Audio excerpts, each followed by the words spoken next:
Hello எல்லோரும் எப்படி இருக்கீங்க? இது வந்துட்டு ஒரு ரேண்டம் vlog தான். இப்போ என்ன பண்ணிகிட்ருக்கோன்னு பார்த்தீங்கன்னா, போன vlogல வந்துட்டு ஆப்பம் மாவு எப்படி செய்கிறது, அதில் ஆப்பம் சுட்டு காமிச்சேன் இல்லையா? அதே மாவில் வந்துட்டு இன்றைக்கி பணியாரம் தான் செய்ய போகிறேன். இந்த மாவை யூஸ் பண்ணி பணியாரம் செஞ்சால் ரொம்ப நல்லா டேஸ்ட் வரும், கடையில் இருக்க மாதிரி. நம்ம தோசை மாவு இட்லி மாவோட இது நல்லாயிருக்கும். ரித்வா இந்த ஆனியன் இது கட் பண்ணுறது எடுத்தாலே அவன் வந்து இழுக்கிறேன்னு சொல்லிட்டு வந்துடுவான். அதுதான் வந்துட்டு எனக்கு ஹெல்ப் பண்ணிகிட்ருக்காரு. ஓகே, இந்த ஆனியன்ஸ்லாம் பார்த்திங்கன்னா ஒரு 2 பெரிய வெங்காயம் நல்லா எடுத்து பொடி பொடியாக இந்த மாதிரி நறுக்குனா நல்லாயிருக்கும் பணியாரத்துக்கு. ஸோ அதனால் அதை யூஸ் பண்ணி நான் நல்லா கட் பண்ணிக்கிட்டேன். அப்புறம் இப்போ தேவையானது எல்லாம் எடுத்துகிட்டு வந்துட்டேன் ஃப்ரிட்ஜில். மோஸ்ட்லி எல்லாமே இந்த மாதிரி டப்பர் வேரில் டிஷ்யூஸ் போட்டு ஸ்டோர் பண்ணியிருப்பேன்.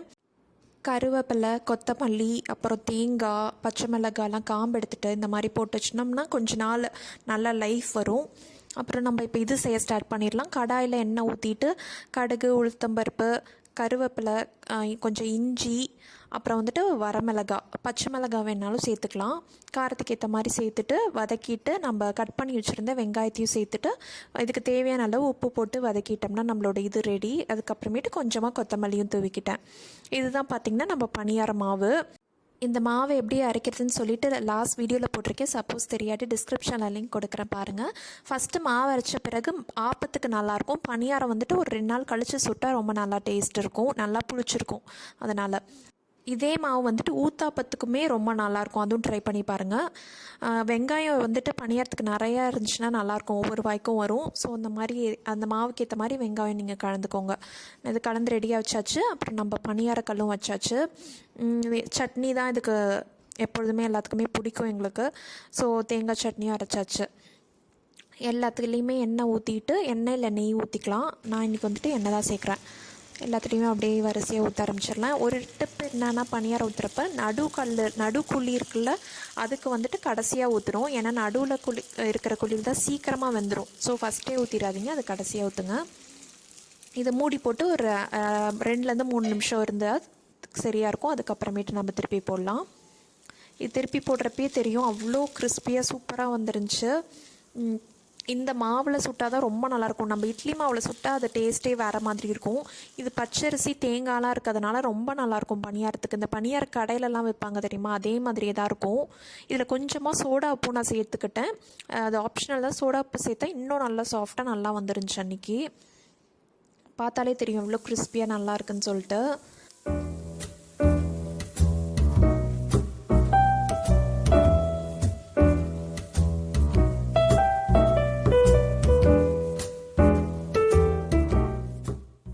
இதிலே நீங்கள் வந்துட்டு கேரட் அதெல்லாம் துருவி போட்டு நம்ம பணியாரம் சுடலாம், நல்லாயிருக்கும். பசங்களுக்கு இந்த மாதிரி கொடுக்கறது வந்து அவங்களுக்கும் இன்ட்ரெஸ்டிங்காக இருக்கும், டிஃப்ரெண்ட்டாக இருக்கும் டெய்லி இட்லி தோசை சாப்பிட்றதுக்கு. ஸோ இது கண்டிப்பாக ட்ரை பண்ணி பாருங்கள்.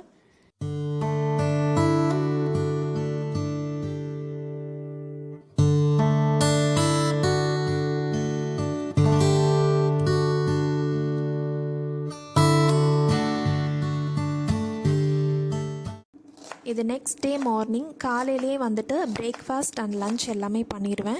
அன்றைக்கி ஹஸ்பண்டுக்கும் லன்ச் கொடுத்து விட்றதுனால அவங்களுக்கு மட்டும் கொஞ்சமாக சாப்பாடு போட்டு அது வெந்துட்டு இருந்துச்சு. காலையில் பிரேக்ஃபாஸ்ட்டுக்கு என்ன பண்ணுறேன்னா பூரியும் உருளைக்கிழங்கு மசாலும், லன்ச்சுக்கு வந்துட்டு சொரைக்காய் போட்டு ரைஸில் பிசைஞ்சு சாப்பிட்டுக்கிற மாதிரி ஒரு சிம்பிளான பொரியல் டைப் தான். அதுக்காக இந்த காய் ஃபுல்லாக கட் பண்ணிகிட்டு இருந்தேன். இதுதான் பார்த்திங்கன்னா நாட்டு சொரைக்காய். இந்த மாதிரி இருந்துச்சுன்னா ரித்வாப்பாவும் பக்கத்தில் யாரையும் பார்க்க போனாங்க. ஸோ ரித்வாவையும் கூட்டிகிட்டு போனாங்க. ரித்வா இல்லாட்டி இன்னும் கொஞ்சம் பீஸ்ஃபுல்லாக செய்யலாம், சீரியஸாக சொல்ல போனால். அப்புறம் வந்துட்டு உருளைக்கிழங்கு நேற்றே வந்துட்டு வேக வச்சு டப்பாவில் போட்டு வச்சுருந்தேன் ஃப்ரிட்ஜில். ஸோ காலையில் பூரி பண்ணுறதுலாம் கொஞ்சம் ஈஸியாக இருக்கும்னு சொல்லிட்டு நான் எப்படி மசால் பண்ணுவேன்னா, ஜஸ்ட்டு கடுகு, உளுத்தம்பருப்பு, கடலைப்பருப்பு, சோம்பு, பச்சை மிளகாய், வெங்காயம், கருவேப்பிலை இதெல்லாம் தான் தாளித்து விட்டுட்டு நான் வந்துட்டு இஞ்சி பூண்டு பேஸ்ட் ஒரு 1/2 ஸ்பூன் போடுவேன். அது எனக்கு வந்து டேஸ்ட் பிடிச்சிருந்துச்சி அந்த மாதிரி மசால் செய்கிறப்ப. அதுக்கப்புறமேட்டு தக்காளி போட்டுட்டு கொஞ்சமாக மஞ்சத்தூள், கொஞ்சமாக மிளகாத்தூள் போட்டு நல்லா இந்த மாதிரி வதக்கி எடுத்துக்கணும். அதுக்கப்புறமேட்டு நம்ம வேக வச்ச உருளைக்கிழங்கு நல்லா மசிச்சுட்டு அதையும் சேர்த்துக்கணும். இதுக்கப்புறமேட்டு தேவையான அளவு உப்பு போட்டுட்டு தண்ணி ஊற்றிட்டு வேக வச்சிட்டா ஒரு 10 மினிட்ஸ் அப்படியே எல்லாமே சேர்ந்து கொதிச்சா நம்ம மசால் வந்துட்டு ரெடி ஆகிடும். நான் வந்துட்டு இந்த மாதிரி மெத்தடில் தான் பண்ணுறேன். நீங்கள் இப்படி பண்ணதில்லைன்னா ட்ரை பண்ணி பாருங்கள், ரொம்ப நல்லாயிருக்கும். அந்த சைடு வந்துட்டு சாப்பாடும் கொதிச்சிட்டு இருந்துச்சு. மசாலா அவ்வளோதான் பார்த்திங்கன்னா ரெடி ஆகிடுச்சு. மசால் கொஞ்சம் சேர்த்து தான் பண்ணேன். சப்போஸ் மீதி இருந்துச்சுன்னா நைட்டு தோசைக்கு வந்துட்டு நல்லாயிருக்கும் மசால் தோசை. அப்புறம் அந்த சைடு பார்த்திங்கன்னா சொரக்காய் வந்துட்டு வேக வச்சிட்ருக்கேன். பூரி வந்துட்டு போட்டுடலாம்.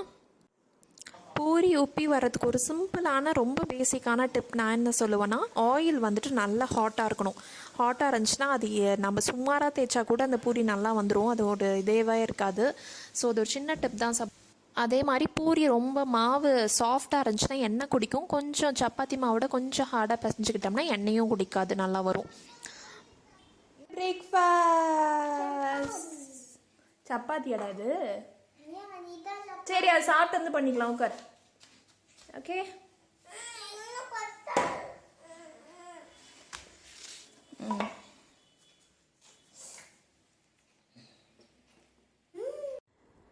ஹஸ்பண்டுக்கு எனக்கு எல்லாத்துக்குமே சூட்டை எடுத்து வச்சாச்சு.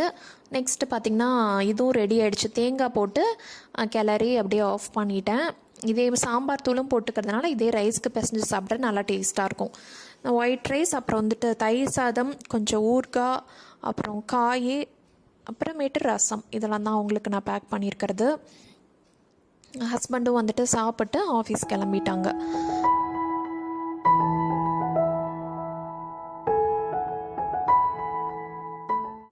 அப்புறம் காஃபி குடிச்சிட்டு அப்புறம் ரித்வாவும் நானும் தான் மாற்றி விளாண்டுக்க வேண்டியது தான். சீரியஸாக இந்த பசங்க கூட வந்துட்டு ஒரு சில டைம்ஸ் நம்ம மிஸ்ஸே பண்ணக்கூடாதுன்னு தோணும். அவங்க வளர்கிறதே தெரியாது. ஸோ சின்ன சின்ன மொமெண்ட்ஸும் அதை எனக்கு கேப்சர் பண்ணுறதும் ரொம்பவே பிடிக்கும். ஏன்னா அது திருப்பி பார்க்குறதுக்கு ரொம்ப அழகாக இருக்கும். அந்த மொமெண்ட்ஸ்லாம் நான் மிஸ் பண்ணக்கூடாதுன்னு நினைப்பேன். சின்ன சின்ன விளையாட்டும் ரித்வா கூப்பிட்றப்ப நான் கண்டிப்பாக போய் அவங்க கூட விளையாடுவேன். அதுக்கப்புறம் மதியம் வரைக்கும் இந்த விலாகும் எடுக்கலான்னு நினைக்கிறேன். குளிச்சுட்டு வந்துட்டு ரைஸ் நம்ம செஞ்ச சுரைக்காய் ரைஸ் தான் சாப்பிட்டோம். எங்களுக்கு வந்துட்டு சாப்பாடு நான் பொறுமையாக வச்சுப்பேன் சூடாக. ஹஸ்பண்டுக்கு மட்டும் காலையில் கொஞ்சமாக அவங்களுக்கு வச்சு கொடுத்து விட்ருவேன். அப்புறம் ரித்வாவும் நானும் அப்புறம் வெளியே கொஞ்சம் நேரம் விளாண்டுட்ருப்போம்னு சொன்னேன்ல, அந்த மாதிரி தான் விளாண்டுட்டு இருந்தோம்.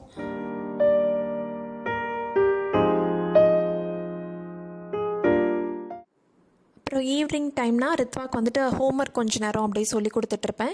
காலையிலையும் ஒரு 1 hour, ஈவினிங் ஒரு 1 hour, அந்த மாதிரி ஒரு டைம் அவனுக்குன்னு இது பண்ணி ஹோம்ஒர்க் சொல்லி கொடுத்துட்ருப்பேன். ஏன்னா அவங்களுக்கு கண்டிப்பாக ரொம்ப இம்பார்ட்டண்ட். அவங்க படிக்க வைக்கிறது இப்போ பேரண்ட்ஸோட டியூட்டி ஆகிடுச்சு. ஸோ அதுக்கான ஃபுல் ஸ்டெப்ஸும் நம்ம எடுத்து தான் ஆகணும்.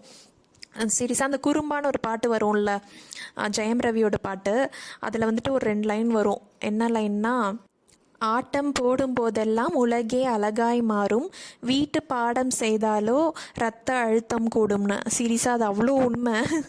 எனக்கு பிபி வந்துடும் அவனுக்கு சொல்லி கொடுக்குறப்ப. எப்படியோ அப்படி தான் போயிட்டுருக்கு.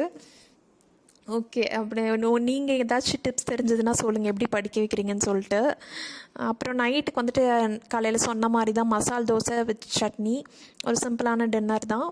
அப்புறம் இது அடுத்த நாள் ஆஃப்டர்நூன் வந்துருச்சு. இது ரேண்டம் வ்ளாக்னால கொஞ்சம் அட்ஜஸ்ட் பண்ணிக்கோங்க. அடுத்த நாள் ஆஃப்டர்நூன் வந்துட்டு சொரைக்காய் போட்டு மோர் குழம்பு பண்ணியிருந்தேன். அப்புறம் அதுக்கு சைட் டிஷ்ஷாக வந்துட்டு வாழைக்காய் வறுவல் பண்ணியிருந்தேன்.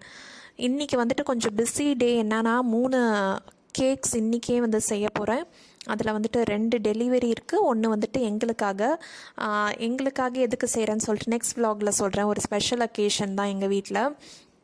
அது நெக்ஸ்ட் வ்ளாகில் பார்ப்பீங்க. என்னென்ன கேக்ஸ்னால் பைனாப்பிள் கேக்ஸ் 2, அப்புறம் வந்துட்டு ஒரு சாக்லேட் கேக். அது வந்துட்டு சாக்கோ ட்ரஃபிள் மாதிரி செய்யணும். அதுதான் கொஞ்சம் பிஸியாக போயிட்டு இருந்துச்சு அன்றைக்கி.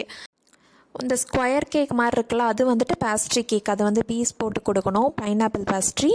அப்புறம் வந்துட்டு இதுதான் பார்த்திங்கன்னா ட்ரஃபிள். அன்றைக்கி நைட்டே ரெடி பண்ணி வச்சிடணும் ட்ரஃபிளில் வந்துட்டு. அப்போ தான் வந்துட்டு அடுத்த நாள் அதுக்கான கரெக்டான கன்சிஸ்டன்சிக்கு வந்துட்டு அது செட் ஆகும். இப்போ நல்லா இவ்வளோ தின்னான பேட்டராக இருக்குல்ல, லிக்விடாக, அடுத்த நாள் இந்த ட்ரஃபிள் நல்லா கேக்கில் அப்ளை பண்ணுறதுக்கு ஏற்ற மாதிரி இந்த மாதிரி செட் ஆகிடுச்சு பாருங்கள். ரூம் டெம்பரேச்சர்லேயே இருந்தாலே இப்படி செட் ஆகிடும்.